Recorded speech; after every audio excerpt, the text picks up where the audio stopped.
पिछले 3 वर्षों से किसान अपने खेत में कुआं बनाने के लिए शासन की ओर से मिलने वाले लाभ के लिए अर्जी देता रहा है और बार बार मालेगांव पंचायत समिति में जाकर विविध योजनाओं में अपना नाम तलाश करता रहा है, लेकिन ना तो उसे योजना के अंतर्गत घर मिला और ना ही खेत में कुआं।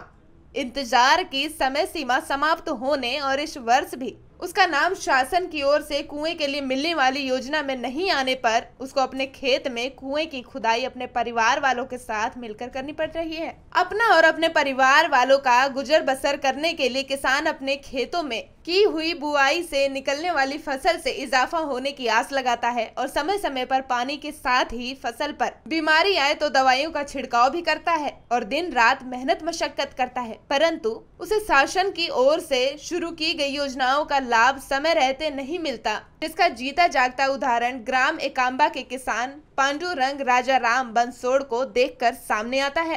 तीनदा ग्रामसेवकले त्याचा सरनेम काकडे, मी तीनदा भेटलो त्यांना, पण त्यानं माझा योजनेत काही लाभ घ्यायचं नाव टाकलंच नाही की त्याला तीनदा म्हणलं मी की बाबा आमचा याच्यात आराखड्यात नाव टाका। पुन्हा मीटिंग घेतली तेव्हा बी नाव लिहून दिलं, पण गावातल्या मेंबर असतात त्यानं माझं नाव काही येऊ दिलं नाही त्याच्यात योजनेत। घरकुल बी नाही, विहीर बी नाही योजनेची। पण आमच्या गावातले जे मोठमोठाले लोक येतं त्याला योजनेत सगळेच लाभ घ्यायला आले।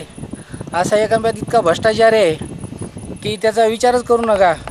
काहून ते 20 एकरावाला मुलाच्या नावानं 3 एकर करते, त्याच्या नावानं 5 एकर करते, बायकोच्या नावानं 2-3 एकर करते आणि त्याचा लाभ घेतात ते।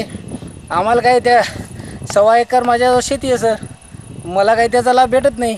काहून की आम्हाला योजनेचा लाभ भेटत नाही म्हणून आम्ही विहीर स्वतः खोदतो।